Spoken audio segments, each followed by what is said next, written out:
네, 이 여름에 주님이 성회로 우리를 불러주셨습니다. 5일 동안에 우리 말씀을 나누고 정말 뜨겁게 기도한 시간을 가지려고 해요.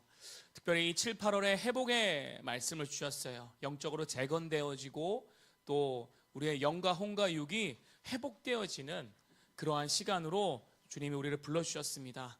저녁 10시마다 우리가 회복을 위해서 기도하고 있고 또 주님이 우리 교회를 향하신 주님의 뜻이 온전히 세워질 수 있도록 기도하고 있습니다. 우리 5일 동안 드려지는 이 예배 시간을 정말 사모하는 마음으로 나오셨으면 좋겠습니다. 예배 또 이후에 이 앞에 또 방석을 깔아서 기도한 시간을 가지려고 합니다. 기도할 때에 또 함께 또 안수하고 또 회복을 위해서 기도한 시간이 있습니다. 여러분 정말 사모하는 마음으로 기도하시고 나오셨으면 좋겠습니다. 우리 오늘 첫날 함께 나눌 말씀은요, 디모데 전서 6장 12절 말씀입니다. 디모데 전서 6장 12절 말씀, 우리 한 목소리로 함께 읽도록 하겠습니다. 현대인의 성경 버전입니다. 시작. 믿음의 선한 싸움을 싸우고 영원한 생명을 굳게 잡으시오. 이것을 위해 그대가 부르심을 받았고 망인 증인 앞에서 그대의 신앙을 고백하였습니다. 아멘. 네, 구속사의 절기와 산상순 그리고 믿음의 선한 싸움이란 제목으로 말씀을 전하도록 하겠습니다. 네, 오늘 우리는 다시 오실 주님을 맞이하기 위해 믿음의 선한 싸움을 싸워가고 있습니다. 초대교회 성도들에게 성령의 불이 임했을 때 그들은 담대한 복음의 증인들로 일어나서 삶의 자리인 예루살렘에서부터 땅끝까지 담대히 나아갔습니다. 오늘 우리 역시 이 싸움에서 승리하기 위해 주님의 소집 명령에 순종하여 성령을 구하는 예배 자리로 모였습니다. 지금 우리가 살아가는 이 시대는 영적인 전시 상황입니다. 개인과 가정, 또 나라와 민족, 전 세계 이르기까지 전쟁과 기근, 그리고 많은 진통과 어려움 속에서 이 마지막 시대가 주님이 오실 때가 가까웠다는 그러한 경종을 울리는 그 시대에 우리는 살아가고 있습니다. 오순절 성령 강림 이후에 2000년 동안 하나님은 교회를 초막절의 최종 승리가 오기까지 믿음의 선한 싸움을 수행하는 여호와의 군대로 부르셨습니다. 우리는 주님이 다시 오실 때까지 끝까지 순종하며 이기는 자로 이 시대를 살아내야 됩니다. 여러분, 믿음의 선한 싸움은요, 안일한 종교 생활을 거부하는 것입니다. 예수 그리스도의 군사로서 복음과 하나님 나라를 위해 날마다 자신과 세상을 향해 나아가는 실제적인 응답입니다. 오늘 주님을 사모하는 모든 심령 위에 성령을 물붓듯이 부어주시기를 소망합니다. 이번 한 주간 성령과 말씀으로 무장하여 승리자로 일어나시기를 바랍니다. 삶의 자리에서부터 주님이 인도하시는 부르심의 자리까지 날마다 이기는 자로 담대히 걸어가시기를 예수님 이름으로 축복합니다. 구약 성경을 보면요, 하나님께서는 이스라엘 백성에게 7가지의 절기를 명령하셨어요. 7가지 절기를 보면요, 유월절, 무교절, 초실절, 그리고 오순절, 나팔절, 속죄일, 초막절까지 이 7가지 절기를 명하시면서 이것이 하나님의 성회라, 그래서 너희는 이것을 거룩하게 지켜라고 명령하셨어요. 그런데 이 절기는요, 이스라엘의 역사적인 구원의 사건과 농경사의 그 추수를 기념하여 감사의 제사로 드리는 그러한 의미가 있습니다. 그리고 더 나아가서 이 절기 안에는요, 예수 그리스도를 통한 인류의 구원과 하나님 나라의 완성이라는 그 복음의 비밀이 깊이 담겨 있습니다. 구약시대 이 절기를 경홀히 여기면 이것을 지키지 않는 자에게는 하나님이 백성 중에서 끊어버릴 것이라고 경고할 만큼 이 절기가 하나님의 구원의 역사 가운데 중요한 그러한 지점에 있다는 것을 알 수 있습니다. 특별히 우리가 7가지 절기 중에서 주님이 예수 그리스도를 통하여서 유월절과 무교절, 초실절을 이루셨고, 그리고 오순절날 한 장소에 성령을 보내심으로 인해서 또 이루셨죠. 그리고 긴 시간이 지나서 가을 절기라고 하는 나팔절과 속죄일, 초막절의 절기가 이제 주님이 다시 이 땅에 오실 때에 성취하실 말씀으로 예비되어져 있다는 것을 잊지 마시기를 바랍니다. 특별히 이 7가지 절기 중에서는요, 3대 절기가 있는데 유월절과 오순절 그리고 초막절, 이 3대 절기는요, 출애굽기 23장과 신명기 16장에 근거해서 이스라엘 모든 남자가 하나님께서 택하신 곳, 곧 예루살렘 성전으로 올라와 이 절기를 지키게 했어요. 나라를 떠나서 다른 지역에 있을지라도 이 절기를 지키도록 명하셨습니다. 가까이에 살면 하루 만에 예루살렘에 도착할 수 있죠. 그런데 먼 지점에 살면 한 달에 걸쳐서 이 정해진 시간까지 와서 이 절기를 지키게 했어요. 신명기 16장 16절은 이렇게 전합니다. 여러분 가운데 모든 남자는 한 해 3번 여호와 앞으로 나아가시오. 무교절과 칠칠절과 초막절에 여호와께서 선택한 곳으로 나아가시오. 여호와 앞으로 나아갈 때는 누구나 예물을 가지고 가시오. 하나님께서 이러한 소집 명령을 내리신 것은 단순히 율법적인 규칙을 부여하고자 함이 아닙니다. 이것을 통하여서 세상으로부터 하나님의 백성을 보호하고자 하셨고, 그리고 친밀한 교제를 누리게 하셨고, 마침내 이루실 그 구원의 계획을 알리시기 위함이었습니다. 곧 절기란 세상의 문화와 가치관에서 벗어나서 하나님의 정하신 거룩한 모임으로 부름받았다는 것을 의미해요. 그리고 그 절기를 통하여서 하나님의 백성이라는, 오늘날로 치면 하나님의 자녀라는 그 정체성을 확인하는 시간이라는 거예요. 절기에 참여한 백성들은요, 애국과 가나안의 그 우상 숭배를 버리고 하나님의 말씀과 은혜 안에 머무는 구별된 삶을 결단해야 됩니다. 나아가 절기는요, 성전 안에서 끝나는 의식이 아닙니다. 하나님을 만났잖아요. 그러면 그 만난 이후에는 자신의 자리로 다시 흩어지게 됩니다. 신약으로 말하면 모이는 교회와 흩어지는 교회를 말하고 있다는 거예요. 하나님과의 그 친밀한 교제를 바탕으로 그렇게 주님과의 교제를 이루고 말씀을 받고 충만해졌을 때에 이제 삶의 자리로 나아가, 다시 세상으로 나아가 그 지점에서 여전히 하나님의 통치의 삶을 나타내는 데까지, 그러한 삶을 살아가는 것을 명하고 있다는 겁니다. 절기는요, 히브리어로 모에드입니다. 복수로 모에딤이라고 말하는데, 이것은 정해진 시간, 약속된 만남을 말을 해요. 우리가 누군가를 만나기 위해서 날짜를 정하고 시간을 정합니다. 우리가 여름의 성회를 이렇게 계획하고 8월에 이 시간에 5일 동안 우리가 7시 30분에 성회를 하겠습니다. 그래서 모여주세요 라고 이렇게 광고했잖아요. 그러면 이 시간에 7시 30분에 와서 그렇게 예배하고 주님을 만나는 것, 이렇게 정해진 시간, 약속된 만남으로 하나님이 절기를 정하셨다라는 거예요.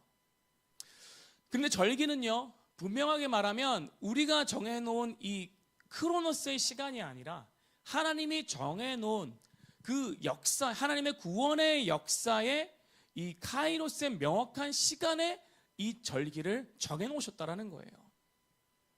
그래서 우리가 주님이 이 땅에 초림해서 오셨을 때에 6월절 어린 양으로 죽으실 날이 명확하게 정해져 있었고, 그래서 6월절 날 그날을 성취하셨잖아요. 온 인류의 죄를 용서하기 위해서 피를 흘리신 날, 십자가를 지신 날이 바로 6월절이었고, 그리고 모든 산자의 첫 열매로 부활하신 날이 초실절, 모든 산자의 첫 열매로 초실절 날 부활하셨습니다. 그리고 그 이전에 무교절이 있었죠. 무교절은 7일 동안 지킵니다. 죄가 없으신 그 주님이 죽으신 그날이죠. 그리고 그 무교절 안에 초실절이 있습니다. 안식 후 첫날이라고 하는 그날이 바로 초실절이었어요. 그리고 초실절부터 시작해서 이제 50일 동안의 이 시간을 이제 잽니다. 주님이 부활하시고 50일 동안의 시간을 재어서 이 오순절 날이 이릅니다. 그래서 주님이 40일 동안 이 땅에 머무셨잖아요. 그리고 500여 형제에게 만나셨습니다. 500 형제에 만나셔서 주님이 이 구약에서 오실 예수님 메시아임을 다 증거하시고 알려주셨어요. 그리고 약속한 성령을 기다려라. 그 약속한 날이 어느 시점인지 명확하게 말씀해 주셨어요. 그래서 그 말씀을 붙들고 믿었던 자들이 500여 형제 중에서 120여 명이 그 말씀을 믿고 한 장소에 모였습니다. 역사적으로 그곳이 마가의 다락방이다라고 말을 하지만 성경에는 마가의 다락방이라고 기록되어 있지는 않습니다. 이 성전과 가까운 곳에 그 지점에 오순절을 지키기 위해서 모인 그 장소, 그래서 그 장소에서 성령을 기다렸을 것이다 라고 우리가 생각할 수 있는데요. 그래서 약 10일 동안 주님이 부활 승천하시고 우리가 예루살렘에 가면요, 그 주님 부활하신 그 지점에 그 기념교회가 있습니다. 그 지점이 있어요. 그래서 주님이 올라간 그대로 내가 그곳에 다시 오겠다고 하셨어요. 그래서 시온산에 재림하시 오실 때는 부활하신 그 지점으로 왕으로 오실 거라고 우리가 알 수 있습니다. 그래서 약 10일 동안 기간 동안에 이 120명이 모여서 하였던 것은요, 금식하고 기도하면서 약속의 성령을 기다렸다는 거예요. 말씀을 붙들었고 그리고 그 기간 동안에 회개함으로 나아갔다는 거예요. 그래서 우리가 성령을 받기 위해서 반드시 필요한 것은 회개가 필요합니다. 나를 정결케 하는 시간으로 때로는 금식이 필요합니다. 그래서 여러분들에게 지난주와 이번 주 오라수목금에서 10일 동안에 최소한 한 끼 금식을 해달라. 그리고 이 성회를 위해서 기도해달라고 부탁드렸던 것은, 그리고 회개하라고 부탁드렸던 것은 성령의 충만함을 힘입어라는 거예요. 주님이 정확한 시간 가운데 우리를 불러주셨음을 믿습니다. 그래서 레위기 23장에는 절기를 뜻하는 이 모에드가 단순히 휴일이 아님을 말하고 있습니다. 정해진 시간이었고요, 약속된 만남이었고, 그리고 왕이신 하나님의 거룩한 총소직 명령을 의미하고 있다라는 거예요. 구약 이스라엘의 모든 남자가 1년에 3번 예루살렘 성전으로 올라간 것은 왕이신 하나님 앞에 나아가 확증을 받고 언약을 갱신하는 거룩한 주님의 소집에 응한 것입니다. 또한 이 절기들은요, 예수님의 초림과 재림을 관통하는 구속사적 소집의 흐름을 보여주고 있습니다. 앞서 유월절, 오순절, 초순절 그 모든 절기들을 설명을 드렸던 것처럼 이 유월절은 십자가의 승리로 적을 무력화시켰던 날이었습니다. 그리스도의 십자가 대속을 통하여서 죄와 사망의 종되었던 백성을 구원해내신 그 해방의 소집이자 영적 전쟁의 승리가 결정된 지점이 바로 유월절이었습니다. 우리가 싸우는 믿음의 이 선한 싸움은요, 승패를 모르는 불안한 싸움이 아닙니다. 이미 유월절 어린 양 되신 예수 그리스도께서 승리를 이미 정해놓으신 그러한 그 전쟁에 우리를 참여시켰다라는 거예요. 또한 오순절날 성령을 보내주셨습니다. 성령을 부어주심으로 성도들은 영적인 전쟁터인 세상과 땅끝으로 보내심을 받은 선교적인 비상소집일이라는 것을 우리는 알 수 있습니다. 바울은 디모데에게 명한 이 선한 싸움을 싸우라 권면한 것은 성령의 권능을 입은 모든 성도가 응해야 할 전시 동원령이라는 거예요. 성도는 세상에서 관망하는 자가 아닙니다. 복음을 전파해야 되고 거룩한 삶으로 세상과 맞서 싸우도록 부름받은 그리스도의 군사입니다. 그리고 초막절이 있습니다. 초막절은요, 재림의 때에 승리한 군대가 영원한 나라로 입성하는 날입니다. 그리스도께서 재림하셨을 때 그 승리한 교회가, 이기는 교회가 환난을 통과하고 그 핍박과 그 고난 가운데 끝까지 믿음을 지키며 이기는 교회가 된 그 승리한 교회를 모으셔서 종국적인 영광의 소집을 명하신 날이 바로 초막절이라는 거예요. 디모전서 6장 12절에 영생을 취하라 말씀하신 것처럼 세상의 영적인 전쟁터에서 선한 싸움을 끝까지 싸우는 성도들이 이 초막절의 실체이신 주님과 함께 영원한 안식에 들어가고요, 영원한 연합으로 들어가서 승리의 축가를 누리는 날이 될 거라는 거예요. 하나님께서 이 절기의 거룩한 소집 명령을 내리신 구속사적인 이유가 있습니다. 4가지 이유를 말씀드리겠습니다. 이 4가지 하나님의 구원 계획을 담겨놓으신 이유는요, 첫 번째로 언약적인 관계 확인과 깊은 교회제를 위해서입니다. 하나님의 절기인 이 모에드의 핵심은요, 지정된 만남과 시간과 장소입니다. 하나님이 만남의 시간과 만남의 장소를 정해 놓으셨다라는 거예요. 하나님은 사람과의 관계를 중요하게 여기시는 인격적인 분이세요. 일상에서 흩어져 살다가 하나님은 잊기 쉬운 백성들과 정기적으로 정해진 시간에 만나길 원하신다라는 거예요. 우리가 예배의 시간을 정해놓고 때로는 이런 성회와 그리고 우리가 어떤 절기를 지키는 그러한 시간을 정해놓은 것은 그것을 통해서 주님이 만나게 원하시고 그리고 회복과 교제를 나누길 원하신다라는 거예요. 절기 때는요, 단순히 제사만 드리는 것이 아닙니다. 하나님이 주신 은혜를 기뻐하며 함께 먹고 즐거워했다라는 거예요. 하나님의 임재의 성소로 백성을 불러 모으심으로 내가 너의 하나님이 되고 너는 내 백성이 된다라는 언약적인 친밀함을 끊임없이 확인해 주는 시간입니다. 그래서 주님이 교회를 세운 목적도 그렇습니다.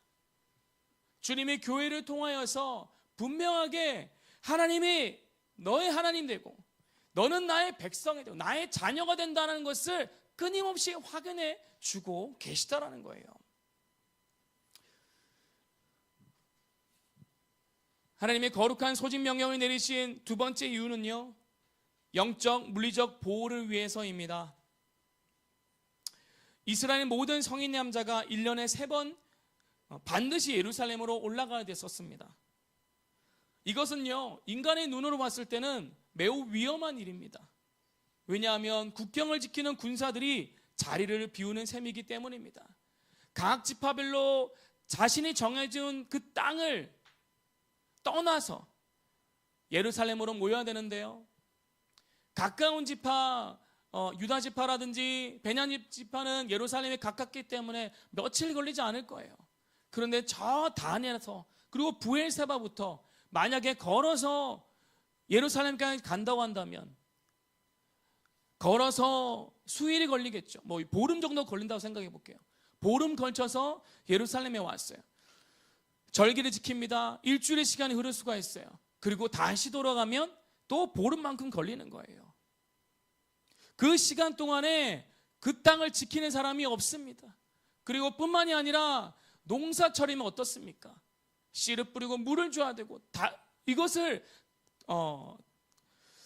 지키고 뭔가 농사적으로 해야 될 그 역할이 필요할 수 있는데 그 모든 것까지 하나님께 맡기는 거예요.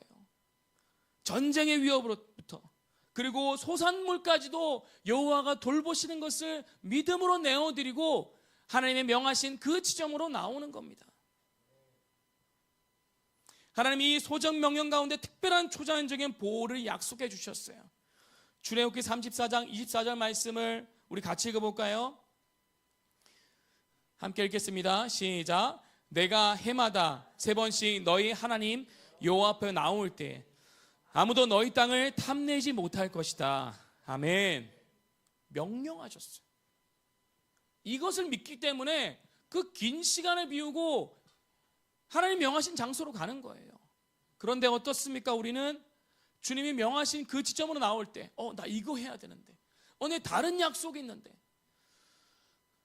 주님이 때로는 어느 시점 가운데 열방의 어느 지점으로 부르실 수 있습니다.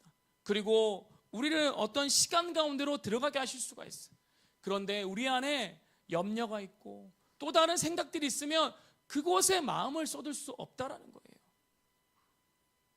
그런데 하나님의 말씀에 우리가 이것을 믿는다면 아무도 너희 땅을, 우리의 지경을 탐내지 못할 것이다, 빼앗지 못할 것이다, 우리의 삶의 경계를 하나님이 친히 보호할 것이라는 것을 믿는다면 내 주님의 말씀하신 것에 내가 믿음으로 나아가겠습니다.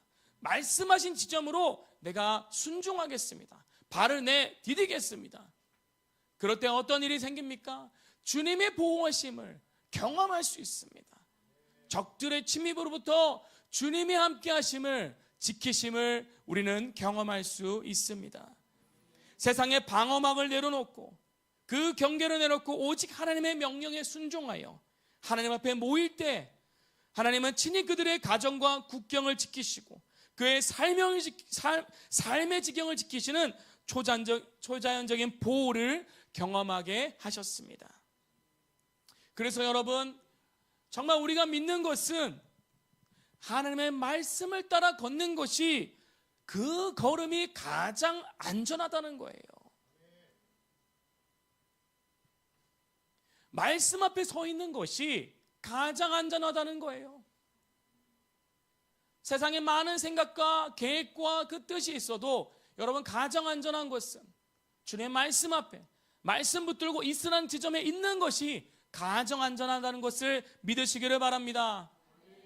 우리는 때로는 그럴 수가 있습니다. 이제 마지막 때니까 어느 곳에 가면 안전할 수 있어. 때로는 어떤 그 피난처인 피지섬이나 아니면 가장 안전하고 생각하는 미국과 또 어떤 지점으로 우리가 떠날 수가 있습니다. 그런데 여러분 아십니까? 어느 곳이든 안전하지 않아요. 환난의 때가 되어지면 결국에는 주님을 믿는다는 것 때문에 다 감옥에 갇힐 수가 있고 위협과 칼과 그 핍박 속에서 안전한 곳이 없습니다. 그런데 여러분, 가장 안전한 곳이 어딘지 알려드릴까요? 가장 안전한 곳은요, 주님의 말씀이 있는 곳, 그리고 말씀에 명한 그 지점, 그곳에 있을 때에 주님이 가장 안전하게 지키고요, 그리고 우리의 먹을 것과 입을 것까지 채우시는 그 지점입니다. 물론 그 지점이 있다고 할 때에 주님이 우리를 순교의 제물로 삼으실 수도 있고 또 우리가 복음을 전하기 위해서 우리가 나아가야 되는 그 거점이 될 수도 있습니다. 하지만 주님이 우리에게 명하신 그 지점이 피난처이고 안전한 지점이며 부르심에서 주님의 뜻을 나타낼 수 있는 가장 귀한 자리임을 믿으시기를 바랍니다. 세 번째는요, 거룩한 소집의 명령을 내리신 세 번째는요, 구원하심을 기억하고 영적 전체성을 보존하기 위해서입니다. 인간은요, 쉽게 은혜를 잊어버리는 존재입니다. 어제 받은 은혜를 잊어버려요. 도움을 받은 것은 쉽게 잊어버리고 내가 받을 것은 기억하고자 하는 것이 인간의 죄성입니다.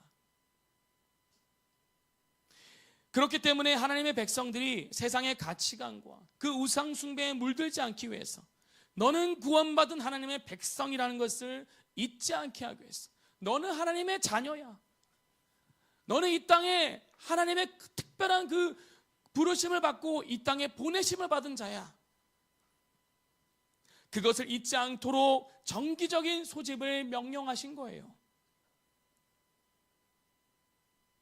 유월절 절기로 부르셨을 때는요, 너희는 본래 애굽의 노예였으나 나의 피로 구원받았다, 구원의 은혜를 매년 기억할 수 있도록 유월절 절기로 부르신 거고요.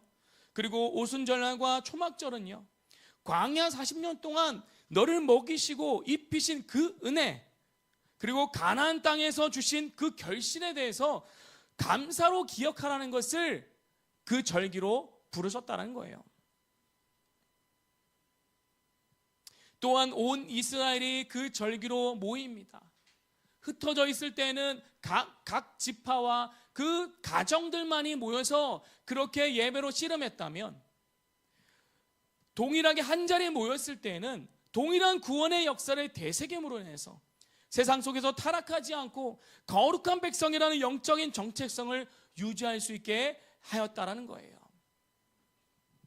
지금은 우리가 이렇게 모여서 온라인으로도 예배할 수 있고 또 이렇게 자유롭게 예배할 수 있지만, 여러분, 북한과 중국의 지하교회를 생각하자면 이렇게 정해진 장소에 모여서 예배할 수가 없습니다. 시장 경제를 가지고 있는 중국조차도 이제 눈에 보이는 교회가 없어요. 삼자교회까지, 그나마 남겨놓았던 삼자교회까지, 정부와 타협했었던 삼자교회까지 다 이제 십자가 다 뽑아버렸습니다. 그렇게 타협하면 이 교회만을 지켜주겠다고 했었던 삼자교회, 더 이 권력을 강화시키기 위해서, 그리고 이들의 그 모든 것을 다 빼앗기 위해서 남아있던 삼자교회까지 다 빼앗았잖아요. 십자가를 다 이게 철거시켰잖아요. 결국 마지막 시대가 되어지면 타협하는 교회와 타협하지 않는 교회가 나옵니다. 타협하지 않는 교회는 이미 다 빼앗길 것이고 흩어질 거예요. 가정교회는 흩어질 겁니다. 소그룹을 밖에 모일 수가 없어요. 모든 것을 빼앗길 겁니다.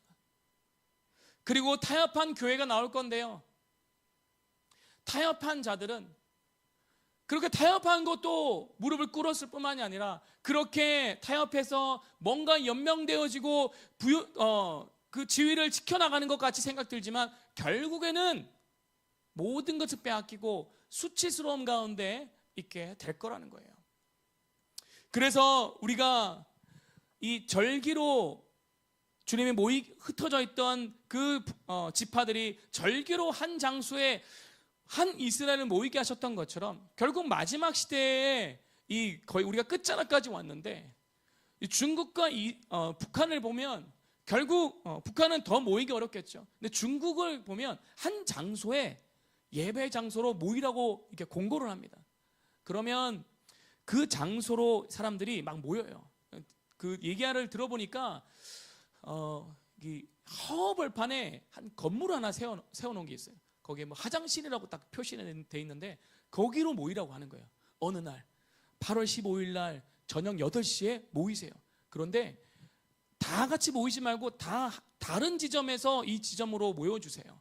그리고 차를 타고 오지 말고 차는 저 멀리 1km 밖에서 내어놓고 걸어서 산을 넘어서 오세요. 정해진 길로, 사람들이 다니는 길로는 오지 마세요. 그렇게 해서 10여 명, 100여 명이 모여가지고 한 장소에 모여서 그렇게 예배하는 거예요. 우리로 치면 이 푸세식의 그 변소 앞에서 예배를 드리는 거예요. 근데 그 감격이 너무 커가지고 주님을 예배할 수 있다니, 말씀을 읽고 또 읽고 찬양을 하고 해도 멈추지 않는 거예요. 1시간, 2시간, 3시간 계속 예배한다라는 거예요. 그리고 그 감격 가운데 또 언제 만날지 모르지만, 일주일이 될지 1년 후가 될지 모르지만 우리 다시 또 만나자, 삶의 자리에 가서 또 승리하자, 그렇게 흩어집니다. 우리는 일주일에 한 번 예배드리잖아요. 근데 그들은 일주일에 한 번이 아닐 수도 있습니다.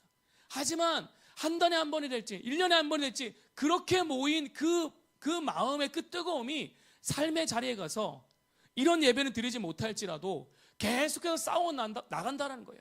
믿음의 선한 싸움을 싸운다라는 거예요. 지금의 우리의 교회도 마찬가지일 거예요. 앞으로 우리는 그런 시대에 맞이할 겁니다. 그리고 온 열방의 교회는 동일하게 그러한 것을 맞이할 거예요.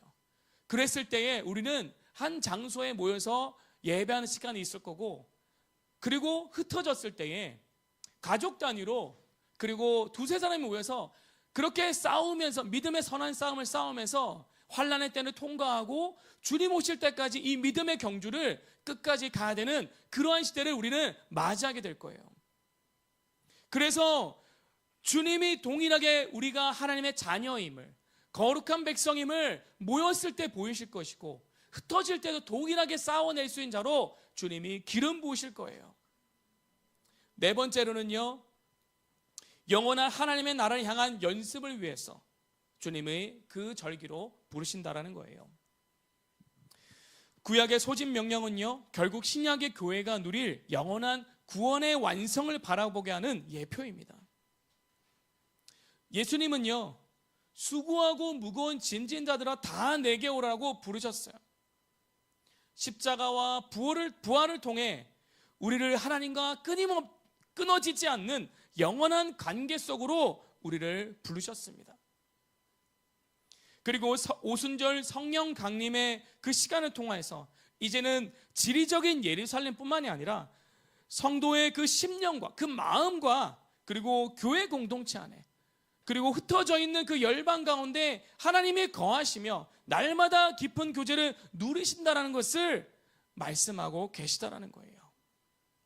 그리고 최종적인 구원의 소집으로 우리가 초막절이라는 것을 볼 때에 그 초막절 절기를 지킬 때 지금도 일주일 동안 초막절 절기를 지키는 유대인들이 있습니다. 그 초막절 절기에 광야 시대 때에 이 초막을 짓고 지냈던 걸 생각하면서 이게 천막을 밖에다 이제 지어가지고 일주일 동안 거기서 지내는 거예요. 이 초막의 절기에서 보여주듯이 구속사의 마지막 날 하나님은 구원받은 모든 민족과 열방을 당신의 영원한 나라 그 새하늘과 새 땅으로 소집하여 영원히 함께 거하실 것을 말씀하셨다라는 거예요. 이처럼 주님의 소집 명령은요, 무거운 의무나 짐이 아닙니다. 주님 우리에게 이렇게 마음을 주실 거라고 생각합니다. 너를 해치는 세상으로부터 내가 너를 보호하고 너와 깊은 사랑을 나누며 영원한 구원의 기쁨을 누리게 하겠다. 이것은 하나님의 가장 강력한 사랑의 초청장이자 구원의 울타리입니다. 또한 이 절기는요, 마태복음 5, 6, 7장에 산상수훈과 연관성이 있습니다.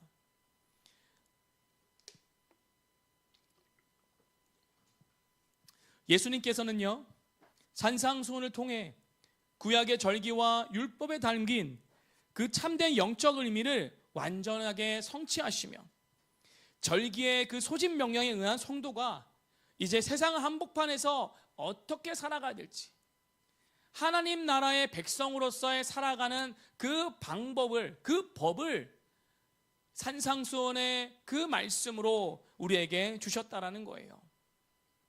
첫 번째는 소금과 빛입니다.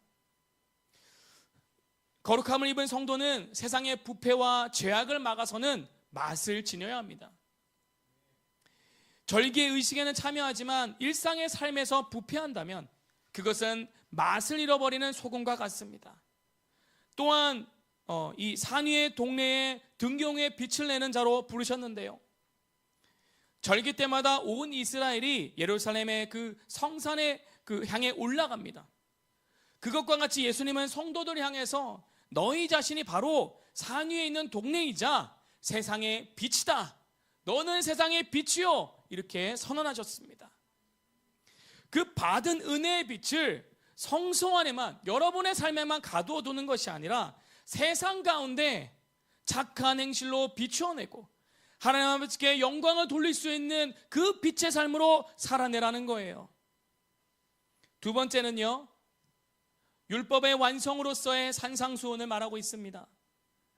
구약의 오순절날은 시내산에서 율법을 이 오순절날 77절이라고 하죠. 이때 그 광야에서 시내산에서 율법을 받은 날로 기록하고 있습니다. 그날로 기념하고 있는데요, 예수님께서 산에 올라가 하나님의 나라를, 그 새로운 법을 선포하심으로 어떤 외형적인 절기 준수나 겉모습만의 그 율법의 그 법을 지키는 것을 넘어서 우리 안에 마음의 거룩함을 요구하셨어요. 율법에는 살인한 자가 살인한다고 했고 미워하는 자에 대해서 이것이 살인이라고 말하진 않았는데요, 그런데 예수님은 산상수훈에서 너가 마음으로도 너희 형제를 미워하면 너가 살인한 거야. 마음으로 음욕을 품었으면 그거 너 음란이야. 그래서 우리의 마음에부터 거룩함에 대해서 명하시면서 하나님 나라 백성은 그 이상의 것을, 그 거룩한 삶을 살아내야 돼. 그 모에드에 담긴 하나님의 본래 뜻을 완성하셨어요. 그리고 마태복음 6, 7장에 하나님과의 깊은 교제와 신뢰를 말씀하셨습니다. 절기의 핵심은요, 하나님과의 깊은 교제인데요. 이 산상수훈에서는요, 은밀한 중에 보시는 하나님 아버지와의 친밀한 관계로 이어지고 있다라는 거예요. 기도에 대해서, 금식에 대해서, 구제에 대해서 주님이 율법에 명한 것 그 이상으로 우리에게 요구하면서 하나님 나라의 백성으로서 우리가 이 땅에 어떻게 살아가야 되는지에 대해서 명확하게 말씀하고 계시다라는 거예요. 또한 절기를 지키는 근본적인 이유는 초자연적인 하나님의 보호와 채우심에 대한 신뢰인데요. 하나님은 마태복음 6장에서 너희는 먼저 그의 나라와 그의 의를 구하라고 하시면서 그러므로 무엇을 먹을까, 무엇을 입을까 염려하지 말라 선포하심으로 우리의 일상 속에 그 믿음을 확증해 주셨습니다. 그것이 연속 손상에 있었는데 모였을 때는 그것을 믿었지만 삶의 자리에 갔을 때 믿지 못하는 그 현실이 아니라 우리의 삶에서도 여전히 주님이 염려하지 않아도 하나님 나라와 의를 구하며 나아갈 때 능히 주님이 채우시고 아버지 되시고 모든 것을 더하시는 것을 경험할 수 있다는 것을 산상수훈을 통해서 선언하셨다는 거예요. 또한 하나님의 나라에 대해서 이미와 아직에 대한 말씀을 주시면서 성도의 삶이 거룩한 긴장 속에서 살아갈 것을 말씀하고 계십니다. 하나님의 나라는 이미 임하셨으나 십자가에서 주님이 죽으실 때, 이 땅에 예수님이 오셨을 때 이미 하나님의 나라가 임했어요. 성령을 보내시면서 이미 하나님 나라가 이 땅에 임했습니다. 도래했습니다. 그러나 아직 완성되지는 않은 그 거룩한 나라, 예수님이 재림하여 오실 때에 다시 이 땅에 새 예루살렘이 임하고 새 하늘과 새 땅이 되어지는 그 거룩한 나라, 그 나라가 이루어질 때까지 거룩한 긴장감 속에서 거룩한 삶을 살아내며 우리가 이 믿음의 경주를 걸어가도록 명하셨다라는 거예요. 그러기에 우리가 이 절기와 산상수훈을 통해서 우리의 삶의 이 거룩함이 구체적으로 나타나기 원하신다라는 거예요. 이미 유월절의 그 십자가의 승리와 오순절의 성령 강림을 통해서 우리는 이미 죄에서 해방되었고 세상의 소금과 빛이라는 거룩한 신분을 얻게 되었습니다. 그러나 아직 우리는 여전히 완성을 향해 걸어가는 여정 위에 있습니다. 초막절 절기에 가져올 영원한 승리와 하나님의 나라의 완성을 바라보며 날마다 산상수훈의 가르침을 따라 치열한 믿음의 싸움을 싸워가고 있습니다. 따라서 주님의 그 소집 명령에 응답한 성도는요, 성전 안에서만 거룩한 종교인으로 머무는 것이 아니라 우리 예배당에서 예배 드릴 때만 거룩한 그러한 성도가 아니라 절기를 통해서 예배를 통해 공급되어지는 하나님의 초자연적인 은혜와 그 보호를 힘입어 세상의 한복판으로 나아가 부패를 막아서는 소금이자 하나님의 사랑을 비추는 빛으로 살아내는 진정한 사명자임을 믿으시기를 바랍니다. 또한 저와 여러분은 다시 오실 주님의 길을 예비하는 마지막 세대로 곧 구속사의 마지막 주자임을 믿으시기를 바랍니다. 육상의 계주 경기에서는요 4명의 주자가 뛰는데 마지막 주자는요 팀의 승패를 결정하는 핵심적인 역할을 한다고 합니다. 스포츠에서는요 마지막 주자를 앵커라고 불러요. 앵커는요 본래 그 큰 거대한 배에 닻을 앵커라고 말을 합니다. 이 앵커가 바다 깊숙한 곳에 내려지면 이것으로 인해서 바람이나 조류에 밀려가지 않도록 바닥에 이게 고정되어진다는 거예요. 그래서 계주의 마지막 주자가 배의 닻처럼 팀의 승리를 굳건히 고정지키는 존재라는 것을 의미하고 있습니다. 그러기에 마지막 주자를 뽑을 때는요 팀에서 가장 폭발적인 순발력을 가진 자이고 승부사의 기질을 가지고 있으며 이 마지막 주자니까 얼마나 압박감이 크겠어요. 2등으로 있으면 1등을 반드시 해야 되는데 그러한 거대한 중압감을 이겨낼 멘탈을 가지고 있고 담대함을 가진 선수를 세운다라는 거예요. 왜냐하면 약간의 격차가 나더라도 마지막 구간에 판도를 뒤집는 역전의 유일한 주자이기 때문입니다. 여러분 기억하십시오. 하나님께서 저와 여러분을 이 시대의 마지막 역전의 주자로 부르셨다는 것을 믿으시기를 축복합니다. 주님이 이렇게 폭발적인 순발력과 승부사의 기질과 거대한 중압감을 이길 담대함으로 여러분을 훈련하실 거예요. 그 판도를 뒤집을 역전의 유일한 주자로 여러분을 세울 거라는 것을 믿으시길 바랍니다. 그러면 그럴 수 있죠. 나는 승부사 기질이 없는데. 여러분 저도 승부사 기질 잘 없어요. 1등에 대해서 욕심이 잘 없습니다. 무조건 잘해야 되는 생각이 잘 같지가 않아요. 때로는 그런 담대함이 없이 설 때도 있어요. 두려움이 많은 자일 때가 있습니다. 그런데 여러분 주님이 말씀하신 것, 마지막 주를 세웠다는 것은 이것을 능히 감당할 수 있는 담대함을 가지고 내가 없다고 해도 폭발적인 순발력을 주시고 승부사의 기질을 가지고 역전시키는 자로서 훈련하신다는 거예요. 그 부름 앞에 주님 제가 그렇게 나아가겠습니다가 그렇게 답하는 자들에게 주님이 부르신다는 거예요. 그런데 여러분 놀라운 것은 그렇게 주님의 말씀에 순종한 자를 주님이 계속해서 끌고 가신다는 거예요. 그의 삶의 인생을 끌고 가시면서 훈련하시고 기름 부으시고 더 앞으로 나아가게 하신다는 거예요. 놀라운 하나님의 은혜가 있습니다. 놀라운 그 삶의 여정이 펼쳐져 있습니다. 그럼에도 그 여정에 네라고 주님께 반응했을 때 주님이 그 인생에 기름 붓는 시간이 필요합니다. 다윗이요 어린 나이에 기름 부음 받았지만 골리앗을 기름 부으심으로 이겼지만 사울에게 쫓기는 시간이 필요했어요. 그가 자신의 능력을 의지해서 사는 자가 아니라 여호와 하나님의 그 말씀과 이름을 의지해서 살아가는 시간이 필요했다는 거예요. 이미 전쟁에 능하고 많은 능력을 가지고 있었어요. 그것으로 안 됩니다. 우리가 가지고 있는 능력과 기질로는 이길 수가 없어요. 세계적인 석학, 싸움의 능력, 예배의 기술, 성경 66권 다 외워도 이길 수가 없어요. 저들은 영적인 존재들이고 우리는 육의 옷을 입고 있고 그렇기 때문에 성령을 통하여서 기름 부으시고 충만해지고 주님 앞에서 그 친밀한 가운데 영적인 존재로 우리가 성장하는 시간이 필요하다는 거예요. 그럴 때에 주님이 이 한 사람을 통하여서 역정시키는 그러한 놀라운 역사를 보이신다라는 거예요. 개인의 삶에서도 가정에서도 교회 공동체, 이 나라 민족과 열방 가운데 한 민족의 중요한 지점 가운데 세우셨어.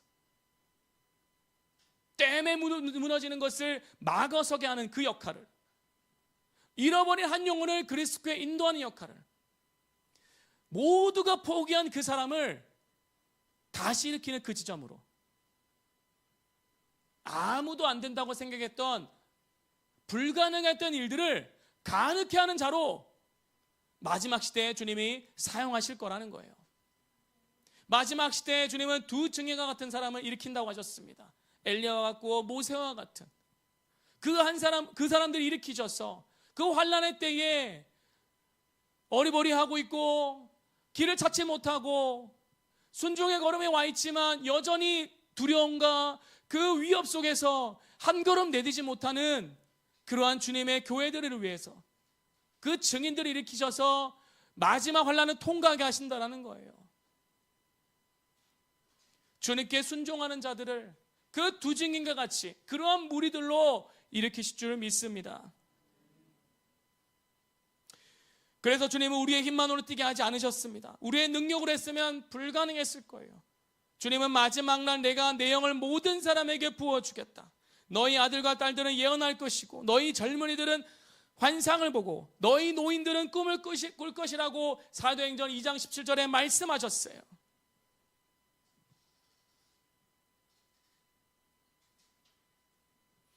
절기라는 하나님의 시간에 성도를 소집하였고 성령의 권능을 입히신 하나님께서 오늘 우리에게 성령을 물붓듯이 부어주사 이 마지막 영적 경주의 승리자로 세우기를 원하십니다.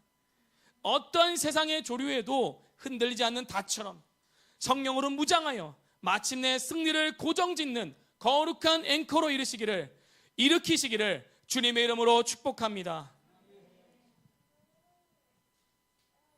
그래서 믿음의 이 선한 싸움을 싸워가기 위해서 4가지의 삶의 적용점을 드리겠습니다.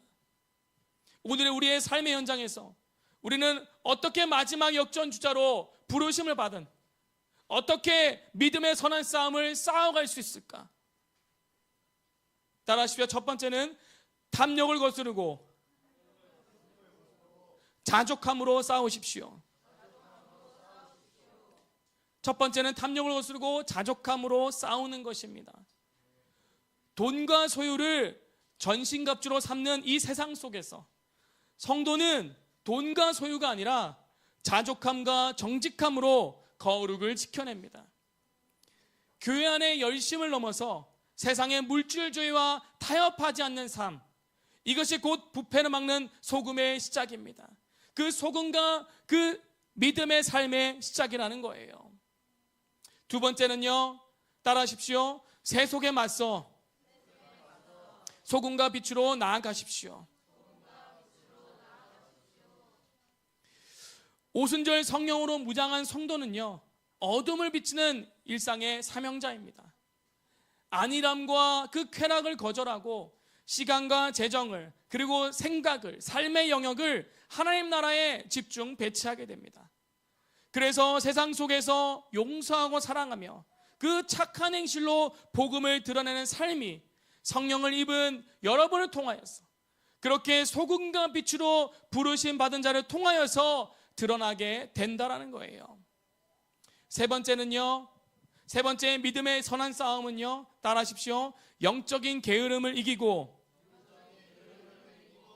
깨어 훈련하십시오.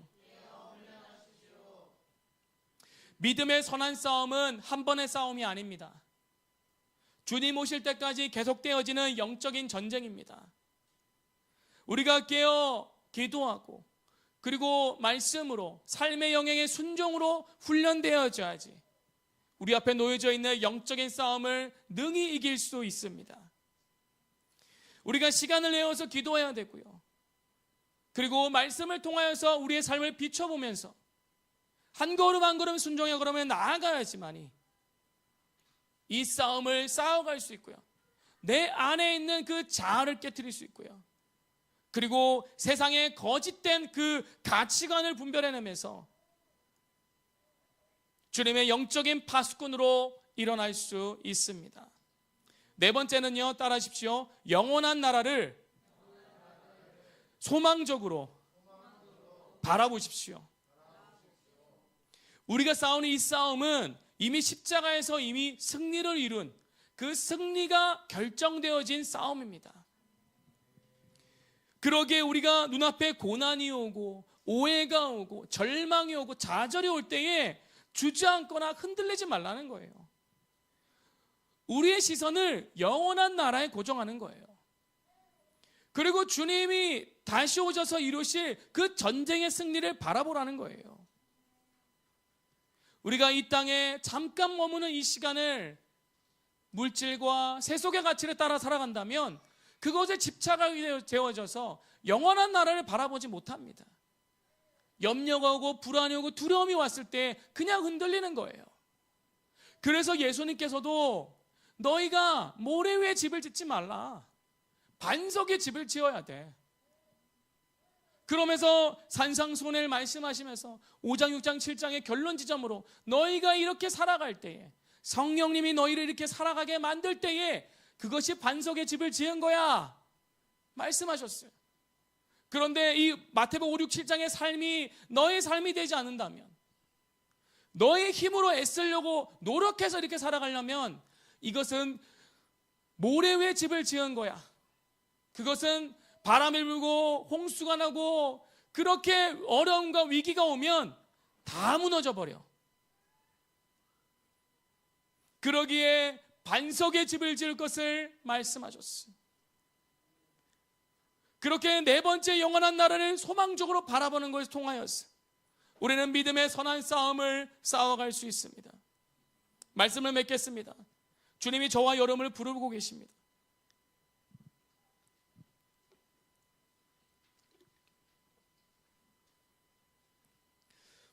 영원한 승리와 하나님 나라의 완성을 바라보는 그 자리로 주님이 우리를 부르고 계십니다.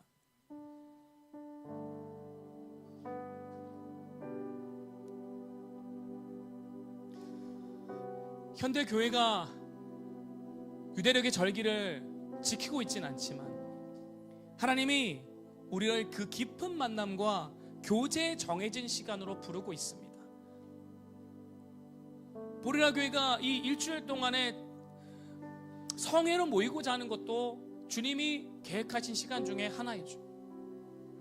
또한 각자의 삶에 어느 한 지점으로 부를 수가 있습니다. 수련회일 수도 있고요, 또 하나님이 어느 시간 동안 헌신하라고 하면서 우리의 삶의 영역을 내려놓고 그렇게 때로는 사역자로, 때로는 선교사로, 때로는 하나님의 일을 하기 위해서 부르심 받은 시간이 있을 수가 있어요.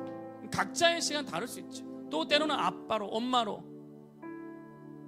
직장으로 내가 원하는 삶이 이 삶일 수 있는, 다른 삶일 수 있는데 나 이거 해야 되는데, 나 사역해야 되는데, 그럴 수 있는데 주님이 잠깐 사역을 멈추게 하시고 그냥 아빠로서, 엄마로서의 시간을 보내게 하실 수 있습니다. 모든 걸 단절시키고 은둔시키고 그냥 애만 키우게 할 수도 있다는 거예요. 일정한 한 지점에 가서 그곳에서 그냥 기도만 하게 하실 수도 있어요.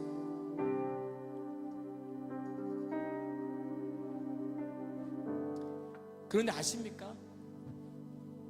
주님이 그 시간을 디자인하셨다라는 거예요. 깊은 만남과 교제에 정해진 시간으로 부르셨다라는 거예요. 만남의 장소, 주님이 친히 그 시간에 부르셨다라는 거예요. 성도의 삶은 하나님의 구원 계획 가운데 있습니다. 믿으십니까? 하나님의 그 구원 계획 가운데, 하나님이 끌고 가시는 그 역사의 현장 가운데 우리가 있다는 걸 믿는다면 오늘 내가 이 자리에 있는 것도 결코 우연이 아니라는 거예요. 예배 자리에 있는 것도, 내가 지금 부르심 받은 그 지점에 있는 것도, 내가 하고 있는 일과 내가 하고 있는 가정의 그 역할, 또 내가 하고 있는 그 많은 그 시간 가운데 내 지점들이 하나님의 계획 가운데 있다라는 거예요. 나를 자아를 깨뜨려야 되고요, 내가 그것을 감당할 수 있는 삶으로 만들어지기 위해서.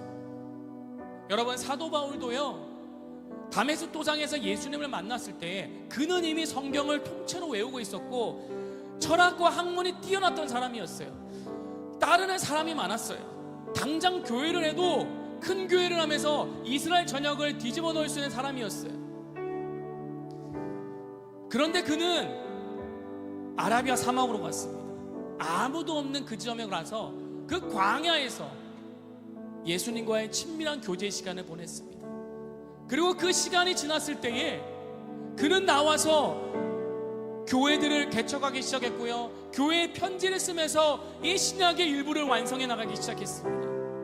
그리고 이 말씀이 지금 오늘날 우리에게까지 전해지고 있다라는 거예요. 하나님이 허락하신 시간은, 어느 곳에 머물게 한 시간은 하나님의 계획 가운데 여러분의 자아를 깨뜨리고 내면을 회복하게 하시고, 그리고 하나님의 그 부르심의 지점 가운데 세우시기 위해서 나아가게 하신 지점이라는 것을 믿으시기를 바랍니다. 사랑하는 성도 여러분, 주님 우리에게 믿음의 선한 싸움을 명하셨습니다. 탐욕과 세속적인 타협을 거절하고 자족함으로 거룩함을 지켜나가며 성령의 능력으로 세상 한복판에 나아가 소금과 빛으로 그리스도의 통치를 나타내라고 하셨어요. 십자가에 확정된 그 승리를 힘입어 다시 오실 왕의 그 초막절의 그 안식을 소망하며 끝까지 인내하는 믿음으로, 끝까지 살아있는 믿음으로 나아가라고 하셨어요. 주님의 소집의 그 명령 앞에 응답한 거룩한 앵커로 마지막 주자로 일어나 마지막 날 그 마침내 영원한 승리를 거두는 여러분 한 분 한 분 되시기를 예수님 이름으로 축복합니다. 우리 함께 찬양하고 기도하겠습니다.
말씀을 기억하여서 주님 우리가 그러한 결단 가운데 나아가기 원합니다.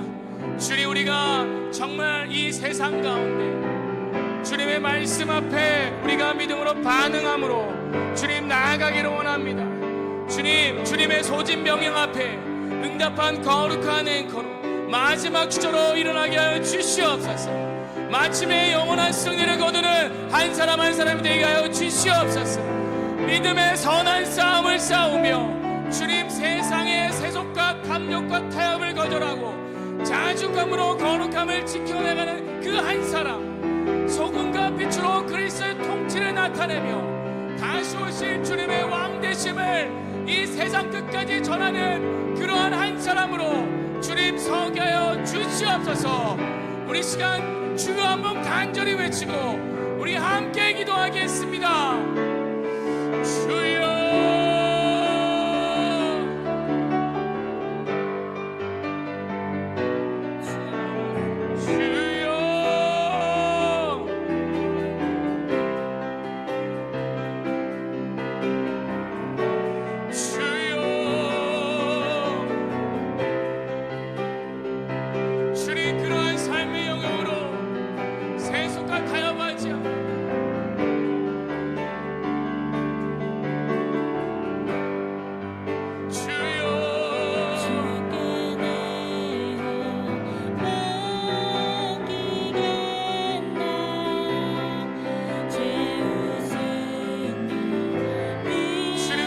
말씀을 따라 믿음으로 반응하며 거룩한 나라를 유업으로 받기까지 주님 우리가 믿음의 걸음을 끝까지 걸어가기 원합니다. 거룩한 마지막 주자로 부르신 아버지 마지막 시대 거룩한 사명 하나님 우리가 이 부르심의 때에 주님 우리의 앵커로서 하나님 우리의 사명에 주님 우리가 최후의 승리를 믿으며 주님을 배우는 그날까지 나아갈 수 있도록 인도해 주옵소서. 믿음의 반응을 가지고 주의 절기에 맞춰 살아가기를 원합니다. 마지막 초막절에 아버지 거룩한 아버지와의 동행의 시간들을 앞두고 있는 때에 아버지 우리가 오순절의 때를 지난 마땅한 성도로서 주님의 거룩한 성령의 충만함을 품고 아버지 때를 온전히 살아가기를 소원합니다. 주님 우리를 충만케 하여 주시옵소서. 주님 우리를 충만케 하여 주시옵소서. 주님의 얼굴과 맘과 뜻을 비추기에 소진 명령 가운데 아멘하며 나온 아버지의 공동체 가운데 능력으로 기름 부어주시옵소서.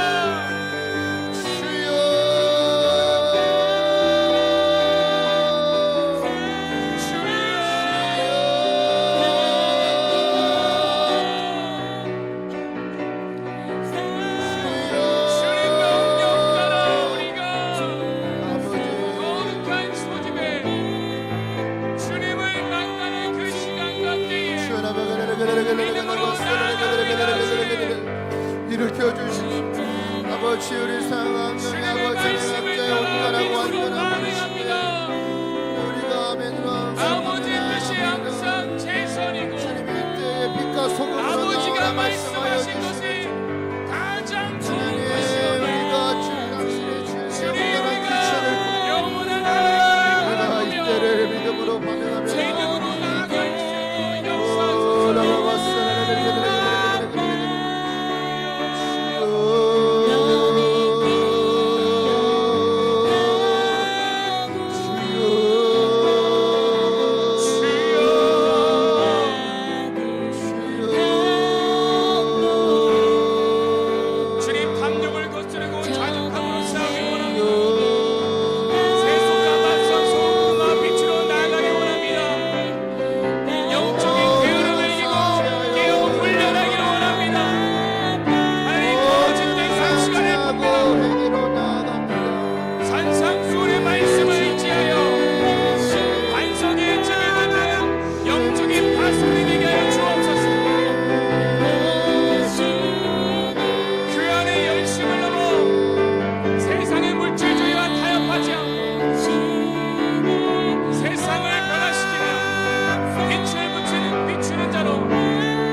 마지막 주자 역전의 용사로 우리를 부르셨다는 것을, 그래서 주님이 우리를 훈련시키고 계시다는 것을 믿으시길 바랍니다.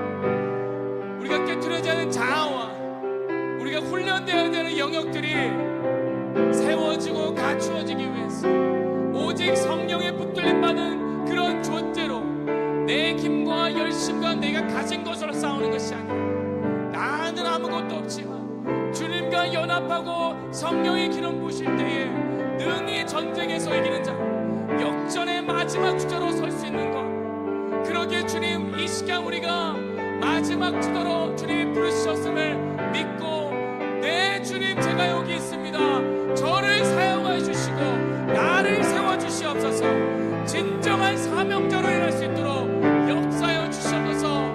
그렇게 온전히 기름 부으시고 훈련받아서 주님이 마지막 주자로 사용할 수 있도록 역사해달라고, 또한 우리 다음 세대 우리 어린아이들이 마지막 주자로 일어날 수 있도록 훈련되어지고 말씀의 능력이 이 아이들을 가르칠 수 있도록 역사해달라고 우리 시간 주여 한번 간절히 외치고 함께 기도하겠습니다.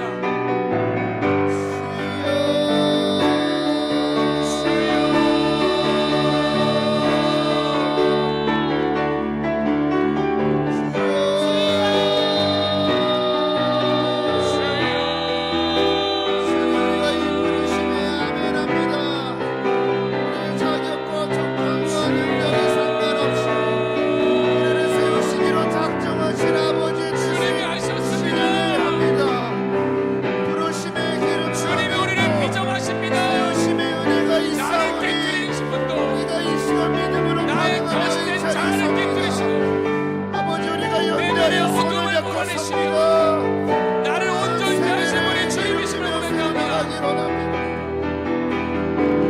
주님의 선하심을 믿고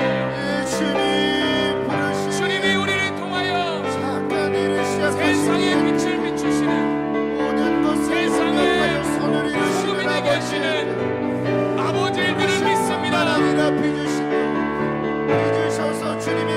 주님 그렇게 우리를 훈련시키시고 우리가 네라고 대답하며 주님의 부르심 앞에 응답합니다. 주님 우리를 그렇게 세우시옵소서. 특별히 믿음의 연합한 지체들 우리 아이들 그렇게 세워주시옵소서. 가정들 그렇게 일으켜주시옵소서. 우리 공동체를 그렇게 일으켜주시옵소서. 그렇게 한 사람 한 사람 마지막 주자에 앵커로 일어날지어다. 세상의 바람과 조류에 밀려가지 않고 굳건히 서서 아버지의 뜻을 이 세상 가운데 나타내는 자로 일어날지어다. 우리 다음 세대도 그렇게 일어날지어다.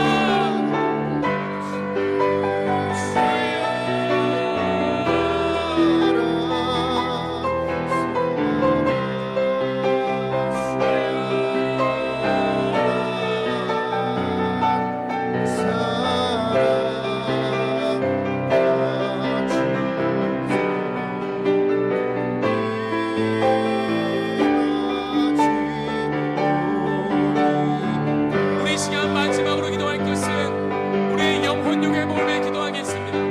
특별히 우리라 공동체 안에 영적으로 육적으로 또 우리의 생각의 영역에 우리의 무의식의 잠의 영역 가운데 때로는 악몽에 시달리고